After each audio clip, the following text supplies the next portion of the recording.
أعوذ بالله من الشيطان الرجيم يا أيها الذين آمنوا اتقوا الله وقولوا قولا سديدا الحمد لله رب العالمين والصلاة والسلام على سيد الأنبياء والمرسلين وعلى آله وصحبه أجمعين. Assalamu alaikum, Quran Weekly. Today I'm sharing with you one of my favorite ayat of Surah Ahzab. This is juz number 22, surah number 33. And Allah says, those of you who claim to have faith, be cautious of Allah, ittaqullah. This commandment of having taqwa of Allah is typically followed by another commandment. And it's actually as though to say that being cautious of Allah and being aware of the presence of Allah and being careful not to disappoint Allah or disobey Him has manifestations. And one of its manifestations is what I'm about to tell you. So one way you can have taqwa is by doing what Allah is about to tell you in this ayah. And that is, وَقُولُوا قَوْلًا سَدِيدًا. Rough translation says, and say that which is right. Say the right thing. Qulu qawlan is simple language, speak. Speak, and whenever you speak, here's the kind of speech it should be, sadid. Sadid comes from the Arabic word sad. Ighlaqul khalal, they say. Something that removes a gap. Sad is also a dam, like the dams that block the water from coming. Like in Surah Al-Kahf, Bayni wa baynahum sadda, or baynana wa baynahum sadda. Put a dam between us. Now what a sad does is, there's no gaps in it, so no water can get through, and it prevents water from leaking over, right? So one of the implications of sadid is that you have to speak in a way that doesn't leave room for misinterpretation. You have to mean what you say, and you have to be clear about what you have to say to people. You can't say what you don't mean just to be formal. Sometimes because there's formalities, people say things like, you're resigning from the company, you write an email and you're like, I really appreciated my time here and I thank the management for this and that and the other. You're writing this whole thing. But in your heart, you're like, I hate these people. I can't believe I'm leaving this company. These people are so disgusting, etc., etc. There's completely opposite thoughts in your mind and what you're putting down in writing. This is not clear speech and this is not open speech. You don't have to be disrespectful in your speech, but you have to be honest to yourself. Now, one of the most powerful manifestations of this that I want to talk to you guys today about is one of the things Allah commands us to say just because we're Muslim, and that is Assalamu alaikum.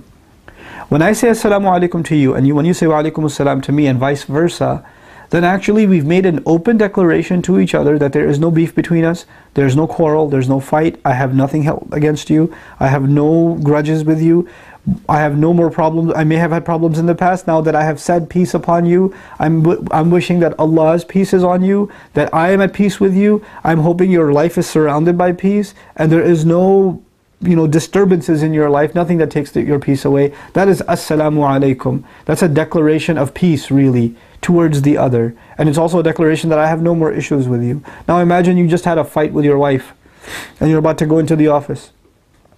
Before you slam the door, you're like, Assalamu alaikum. She says, Wa alaikum salam. Slam the door. That's not qawl sadid. You didn't say what you meant. You didn't mean peace. You just said it because you kind of have to say it.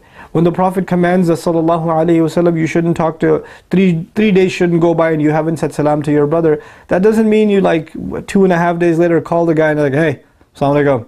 Wa alaikum salam. Hang up. That's over. That's not what the point is. The point is when you say salam and you say what you mean, because the ayah says when you speak what you mean, it's over, it's done. Well, let's move on. So salam itself, if we understood what assalamu alaikum meant, and if that became qawl sadid for us, then our relationships would be totally different. Allah wouldn't let us hold grudges. Like just the sunnah of assalamu alaikum keeps us from holding grudges, subhanallah. And then finally, the meaning of sadid also is as-sawab min al-qawl, correct speech. Not only say what you mean, say the right thing. Say the right thing. If you don't have the right thing to say, don't say it. Just remain quiet. So have taqwa of Allah and only open your mouth when you have something correct to say. And don't say inappropriate things, don't say offensive things. And say things that cannot be, that sometimes people talk like in language that has dual meanings. Right? Don't do that. Don't say things that mean something offensive and it can mean something good too. And you could do that with salam, with your tone. Assalamu alaikum. Like, okay, what was that? Yeah, wa alaikum salam, whatever. What is that?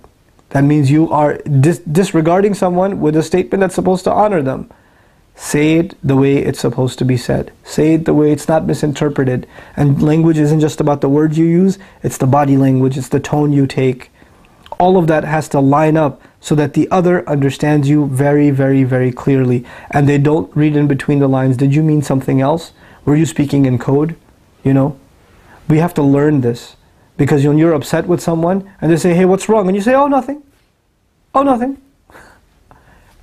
Yes, there is something wrong. And you need to find a respectful way, not to vent, but to let others know when something's wrong. This is part of qawl sadid also. May Allah give us the ability to be clear in our speech with each other, and may Allah really give us the ability to turn our salams into qawl sadid, into real clear and meaningful speech that gets rid of all of our grudges that we have against each other. And may Allah give us the strength to forgive one another and build on our relationships, even though we make mistakes towards each other along the way. Barakallahu li wa lakum. Wassalamu alaikum wa rahmatullahi wa barakatuh.